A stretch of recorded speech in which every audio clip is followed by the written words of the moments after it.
মই আহ্বান জনাইছোঁ তেওঁলোকক অতি সোনকালে কৰায়ত্ব কৰক যে এটা আন্দোলন কৰাৰ নামত তেওঁলোকে এটা মানে কি ক'ব এইটো তেওঁলোকে ভায়োলেশ্যন কৰিছে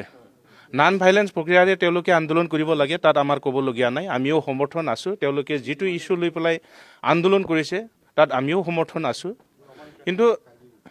সেইটো আমাৰ লগত যিহেতু ৰিলেটেড নহয় BTCৰ লগত তেওঁলোকে ষ্টেট গভৰ্ণমেণ্টৰ লগত আলোচনা কৰিব লাগিছিল ষ্টেট গভৰ্ণমেণ্ট আৰু চেণ্ট্ৰেল গভৰ্ণমেণ্টৰ লগত আলোচনা কৰক যিহেতু ফাইনেল অথৰিটিটো হ'ল চেণ্ট্ৰেল গভৰ্ণমেণ্ট আৰু ইয়াতে আমি দেখা পাইছোঁ যে তেওঁলোকে যি ধৰণে আন্দোলন কৰিছে যোৱাকালি জাঠি জং লৈ পেলাই মানে যিটো আমাৰ এছেম্বলিক তেওঁলোকে এটেক কৰিলে ইণ্টেনশ্যনেলি তেওঁলোকে কৰিছে উদ্দেশ্য হয়তো আছিল তেওঁলোকৰ আমাৰ যিসকল বিষয়ববীয়া বা আমাৰ EM MCLA আছে তেওঁলোকক হয়তো মাৰ্ডাৰ কৰাৰ হয়তো এটা ইণ্টেনশ্যন আছে বুলি আমি এইটো ধাৰণা কৰিব পাৰি আৰু মই এইটোও ভাবোঁ যে যিহেতু আমি আন্দোলন কৰি পেলাই আমাৰ বড়ো ভাইসকলৰ তেজৰ বিনিময়ত আমি এই BTCটো পাবলৈ সক্ষম হৈছোঁ এই যে BTC এছেম্বলি ইয়াত বড়োসকলৰ তেজৰ বিনিময় আছে গতিকে তেওঁলোকে অপমান কৰিছে আমাৰ শ্বহীদ ভাইসকলক তেওঁলোকে অপমান কৰিছে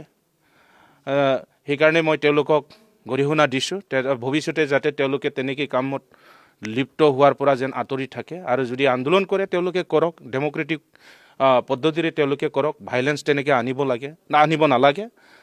নন ভাইলেন্সেদি তেওঁলোকে আন্দোলন কৰক সেইটো মই তেওঁলোকক অনুৰোধ জনাইছোঁ FIR আমি ইতিমধ্যে দিছোঁ যোৱাকালি ৰাতিয়ে আমি দিছোঁ কাৰণ ইমান এটা প্ৰপাৰ্টি ধ্বংস হৈছে এইটো আমি FIR দিবই লাগিব চৰকাৰে ব্যৱস্থাটো ল'বই প্ৰশাসনে ব্যৱস্থা ল'বই লাগিব তেওঁলোকৰ ওপৰত আৰু অতি সোনকালে ব্যৱস্থা ল'বৰ কাৰণে মই আহ্বান জনাইছোঁ প্ৰশাসন এইটো থাকিব পাৰে উচতনি মই নামটো ক'ব বিচৰা নাই যোৱাকালি আমি যিটো ভিডিঅ' ফুটেজ আমি চাইছোঁ তাতে আমি আফচুৰ ফ্লেগো আমি দেখা পাইছোঁ আফচুৰ যিটো চিম্বল এইটো লৈ পেলাই ইয়াতে আহিছে কিছুমানে কৈছে আমি ট্ৰাইবেল ষ্টুডেণ্ট হয় আমাৰ মানে ট্ৰাইবেল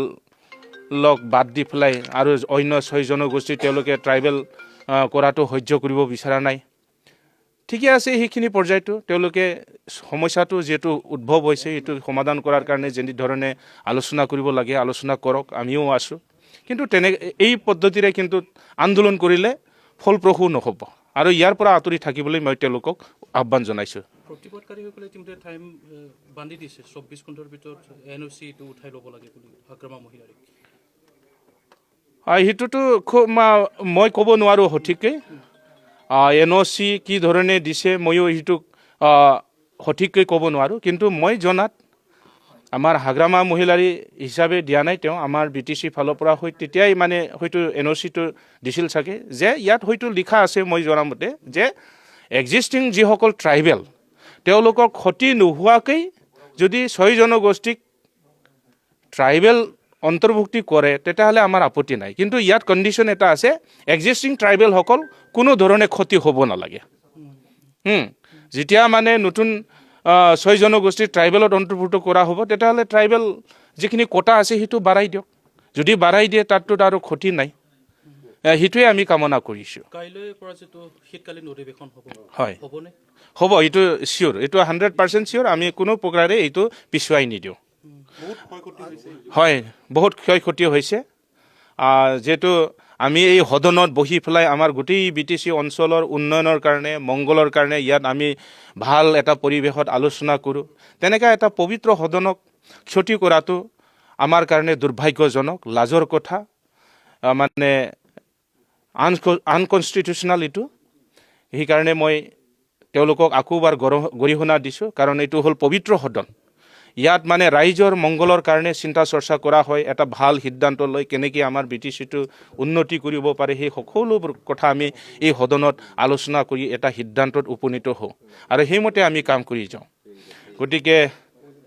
ক্ষতি হৈছে সেইটোতো আমি আকৌ ব্যৱস্থা ল'ব লাগিব আকৌ বনাব লাগিব গতিকে আমাৰ ডেভেলপমেণ্টৰ কাৰণে যিখিনি টকা আহে সেই টকাই আমি ইয়াত ব্যৱহাৰ কৰিব লাগিব তেতিয়া আমাৰ ৰাইজৰে ক্ষতি হ'ব যাতে ভৱিষ্যতে তেনেকুৱা কুকাৰ্য কৰাৰ পৰা আন্দোলনকাৰীসকলে যাতে বিৰত থাকে মই সেইটোকে আহ্বান জনাইছোঁ আজি 2 বজাত অল MCLA মিট আপুনি আহ্বান জনাইছে হয় মই ইয়াকে এই কাৰণে আলোচনা কৰিছোঁ যিহেতু আমাৰ ইয়াত এক্সিডেণ্টেলি মানে ক'ব লাগিব এইটো যিটো ঘটনা হৈ গ'ল সকলো MCLকে অৱগত কৰাটো দৰকাৰ আৰু আমি আলোচনাৰ মাধ্যমেদি সকলোৱে একেলগে হৈ পেলাই আমি গৰিহণা দিব বিচাৰিছোঁ আৰু চৰকাৰক আমি বা প্ৰশাসন বিভাগক আমি আহ্বান জনাম যে যিসকল দুষ্কৃতিকাৰী সেই কাণ্ড কৰিলে সিহঁতক অতি সোনকালে কৰায়ত্ব কৰিব লাগিব তাৰ ওপৰত তেওঁলোকৰ ওপৰত ব্যৱস্থা ল'ব লাগে সেইটোকে আহ্বান জনাবৰ কাৰণে আমি এই মিটিংটো অনুষ্ঠিত কৰিছোঁ থেংক ইউ মাননীয়